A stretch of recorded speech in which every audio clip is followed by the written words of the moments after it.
Hello, and welcome to this podcast series, Saints, the Olympians of Our Faith, illustrating the beauty of the universal church.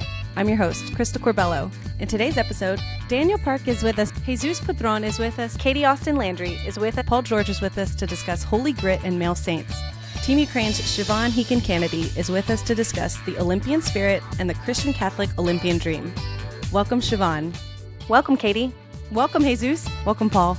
Welcome, Daniel. You talked about how we're all called to share in this Olympic spirit, and it really highlights that to me, that we don't have to have this athletic ability with our body, but if we have it of the soul. Just so many different forms of suffering really brought me closer to Christ. And I started to see this possibility of uniting my suffering to Christ and also kind of allowing others to see Christ through me. And I think I started to see my skating as a kind of evangelization. Actually, that I realized that Joseph's fiat was, he was told something in a dream and he woke up and he did it. And that was Joseph's fiat. It was an action.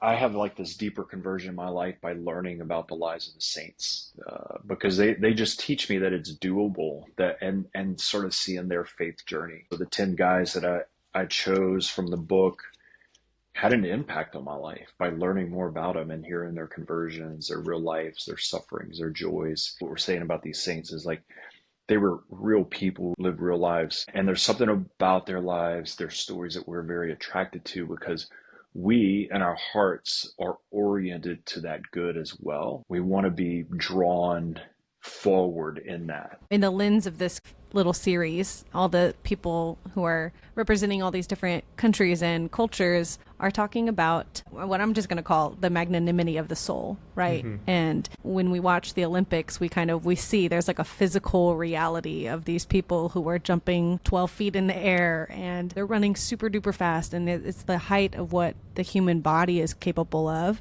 But when we learn about the lives of the saint, it's what the human soul is capable of through the grace of God. I would consider it a great blessing that I grew up Korean and that I found this particular tradition, especially through the lens of Korean culture and all the uniqueness that comes with it. I think the more we begin to learn about other cultures, and especially how the faith is expressed in these different cultures, we begin to see many new lenses and angles from which people see God and interact with Him. There's always something that you can kind of get out of it for yourself, for your own spiritual journey.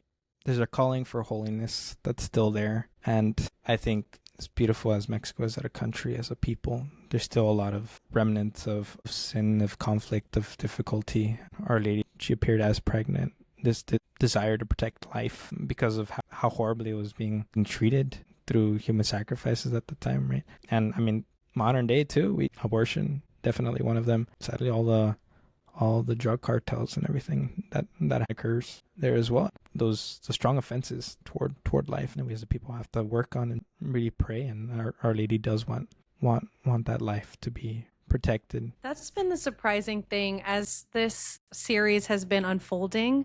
The dignity of life, which feels like an obvious, almost like a vanilla thing to talk about as a Catholic, but that has come up in every single episode thus far that I've recorded.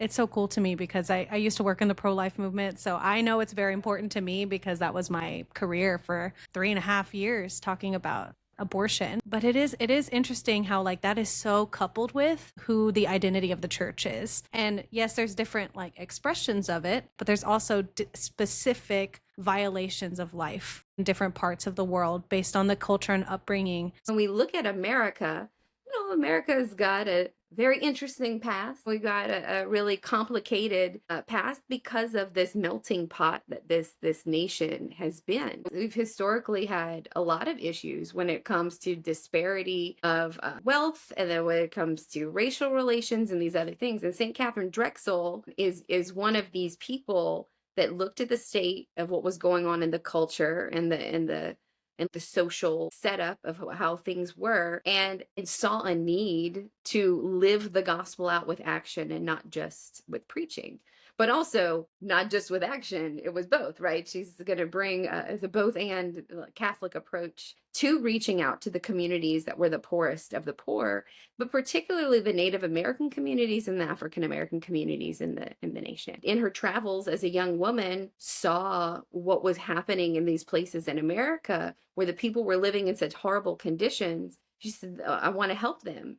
But not only do I want to give them financial support, they need the Eucharist. That was it. Her life is so beautiful. And it's true. We need to tangibly feel the lives of the saints because of their humanity, but also because of the virtue. Saints are Olympians. And it does seem like, okay, well, I see them martyred. I see them giving up all this fortune and starting all these religious communities. But they were just like us. They were human who chose virtue and chose to say yes to God over and over again. And how are we going to help to bring the truth and the beauty of God to our neighbors? How are we going to not be discouraged in the face of what persecution looks like today? And I think this quote is so great from her. She says, if we wish to serve God and love our neighbor well, we must manifest our joy in the service we render to him and them. Let us open wide our hearts. It is joy that invites us. Press forward and fear nothing. Let us pray. 성부와 성자와 성령의 이름으로 아멘. Gloria al Padre, y al Hijo, y al Espíritu Santo. 처음과 같이 이제와 항상 영원히 아멘. 성부와 성자와 성령의 이름으로